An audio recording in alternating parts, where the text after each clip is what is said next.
ಯಾಕಪ್ಪ ನೆಟ್ವರ್ಕೇ ಸಿಗ್ತಿಲ್ಲ ಇಲ್ಲಿ? ಇಲ್ಲೊಂದು ಸಮಸ್ಯೆ ಖಂಡಿತ ಇದೆ. ಇರು ನನ್ನ ಫ್ರೆಂಡಿಗೆ ಫೋನ್ ಮಾಡೋಣ.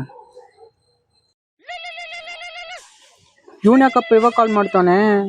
ಕಾಲ್ ಎತ್ತಿಲ್ಲೊಂದು ಸೈಕ್ ಮಾಡ್ತಾನೆ, ಕಾಲ್ ಎತ್ತಿಲ್ಲೊಂದು ಸೈಕ್ ಮಾಡ್ತಾನೆ. ಎತ್ತೇ ಬಿಡೋಣ. ಹಲೋ ಹಲೋ ಮಚ್ಚ, ಹೆಂಗಿದ್ಯಾ? ಹ್ಞೂ ಮಚ್ಚ, ಚೆನ್ನಾಗಿದ್ದೀನಿ. ನೀನು ಹೆಂಗಿದ್ಯಾ? ಹ್ಞೂ ಮಚ್ಚ, ಚೆನ್ನಾಗಿದ್ದೀನಿ. ಮಚ್ಚ, ಸ್ವಲ್ಪ ಒಂದು ಹೆಲ್ಪ್ ಬೇಕು, ನೆಟ್ವರ್ಕ್ ಬರ್ತಿಲ್ಲ. ಸ್ವಲ್ಪ ಹಾಟ್ಸ್ಪಾಟ್ ಆನ್ ಮಾಡ್ತೀಯಾ? ಹೌದಾ ಮಗ, ಸರಿ ಆನ್ ಮಾಡ್ತೀನಿ ಇರು. ಮಚ್ಚ, ಕನೆಕ್ಟೇ ಆಗ್ತಿಲ್ಲ. ಆನ್ ಮಾಡಿದ್ದೆ ತಾನೇ? ಏನು ಅರ್ಥವೇ ಆಗ್ತಿಲ್ವೇ ಈ ಕೇಸು? ಹೌದಾ, ಆನ್ ಮಾಡಿದ್ದೀನಲ್ವಾ. ನೀನೆಲ್ಲಿದ್ಯಾ?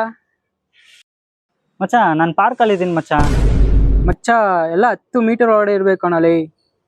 ಥೋ, ಎಂಥ ಫ್ರೆಂಡ್ಸ್ ಸಿಕ್ಕಿದಿರಲ್ಲ ಕಣ ನಮಗೆ. ಕೈಲಾಯ್ತಾ ಇಲ್ಲ, ಅಯ್ಯೋ ಅಣ್ಣ. ಮಚ್ಚ, ನಿನ್ನೆ ಕನೆಕ್ಟ್ ಆಗಿತ್ತು ಮಚ್ಚ. ಹೌದಾ, ಯಾವಾಗ? ಮಚ್ಚ, ನಿನ್ನೆ ಕನ್ಸಲ್ಲಿ ಕನೆಕ್ಟ್ ಆಗಿತ್ತಲ್ವಾ ಮಚ್ಚ?